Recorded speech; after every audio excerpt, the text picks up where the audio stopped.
I mean, we haven't been this divided since Harry and Meghan had Megxit, right? Talking of Harry, Shell, some other news came out this week, didn't it? Yes. So we had Harry's memoir. It's called Spare. And we had the cover and also a date. It's being released on January the 10th, 2023. We also heard that Harry's going to be doing the audiobook. I know. Wow. I mean, didn't you say that you'd rather listen to him because it will be in his own voice? His own voice in the ghost writer's words. And I think that's going to add a bit more credibility or feeling into that. But not everyone can do audiobooks. And I just hope that he does it justice because it is a specific skill. Not everyone can do well, but I hope he can pull it off. Maybe Meghan's been giving him some pointers. You never know. She might be in the booth giving him some pointers as he's going along. Okay, let's kind of have a chat about this because we've had like a brief discussion about it. But what did you think when you saw the actual title and the picture? Okay, so I did an Instagram live about this because I knew that it was being released the day before it got released because I've got a friend that works in publishing and she told me you can't say anything, like it's strictly embargoed. And then in the evening it got leaked and I was said, surely I can post about it now. But even she hadn't heard what the name was going to be called and she hadn't seen the book cover. So when it came out, I actually was like, oh my God, he's really going there with the title. And I messaged her and I was just like, oh my God, Spare. She was like, where have you even got this information from? Yeah. Because she didn't even know herself. And it was supposed to come out in November. But because the Queen passed away, the publishing house obviously pushed it back because it wouldn't have been the right time, would it, for it to be released? And I just wanted to read out a bit of the blurb, Shell, because I think it's really interesting the way that they've worded this and they're selling this book. So it says, it was one of the most searing images of the 20th century. Two young boys, two princes, walking behind their mother's coffin as the world watched in sorrow and horror. As Diana, Princess of Wales, was laid to rest, billions wondered what the princess must be thinking and feeling and how their lives would play out from that point on.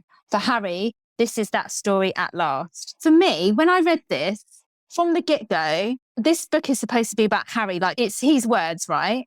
But already it's two young boys, two young princes. So he's already bringing William into it. When William can't say what he really wants to say, he's never going to be able to do that.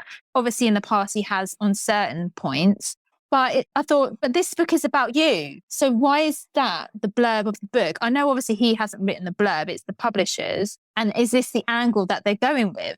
And then my second thought was, is this where the book is going to start? Like the first chapter is that moment. I think yes. I think they will start there. And I think it serves right for us to think about Harry walking behind his mum's coffin because that is the image that is seared into our minds. And then the word spare, well, you know, it's connected to the heir and the spare. Mm-hmm. Actually, I don't have any problems with the actual title. It didn't bother me. I thought, oh, okay, I see what they've done there. Fine. And then when I read the blurb, it was like, oh, okay, I see what they've done there. They've connected because it's not everyone's a royal fan. Not everyone follows Harry and Meghan's story. Not everyone knows. So they've just gone with the most kind of like common denominator memory that everyone has of him.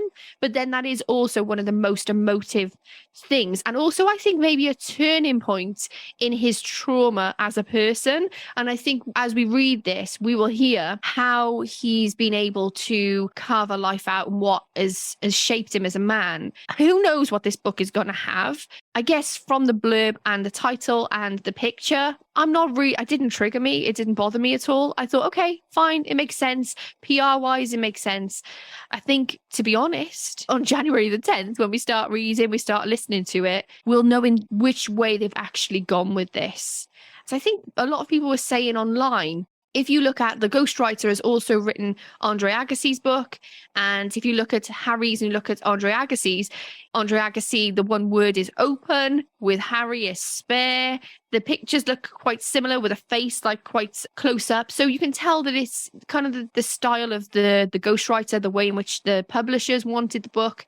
It's all very styled. It's all very nuanced and they know exactly where they're going with it. But as for the content of it, who knows? Who knows? Yeah, because it says that it's going to be full of insight, revelation, self-examination, and hard-won wisdom about the eternal power of love over grief. We also did hear that out of the proceeds from Spare, Harry has donated $1.5 million to Centre Bali and also £300,000 to Well Child. So those both organisations are very connected to Harry. Yeah, it's great that these charities are going to benefit from the money that Harry has given them. Absolutely fantastic. And I can't fault him on that. It's a £35 million reported book deal. It's a 4-book contract. I'm interested, what else is coming out? What other books is Harry bringing out? See, I didn't know that because when we first started, the number 20 million was bandied around for one book. So the fact that he's now got the idea of 35 million with 4 books. Yeah, I agree. Maybe they're doing it in chapters. Who knows? Yeah, who knows? And obviously we had rumours that the reason that it got pushed out as well to January was because he wanted to remove some of the parts from the book that he'd put in, probably because of obviously the Queen passing. And it's just going to be, he's going to be telling when the book comes out what is in the book and who the book is directed at, because we've got the King's coronation coming up in May. So if there is anything damning, it will be a bit suspect for Harry to be there as his father's son, not just as Prince Harry, but at the end of the day, he's, you know, his dad is being crowned as king, right? Yeah. Yeah. What is going to be interesting now is he's no longer the Spare. He hasn't been Spare since Princess Charlotte was born. So I'm going to be interested to listen to it. But how relevant is it now? You know, how relevant are these things going to be now? And I just want to see what angle he takes with it. I don't know. I got a feeling that I'll probably like it, but I probably won't like bits of it. Yeah, it will definitely be interesting.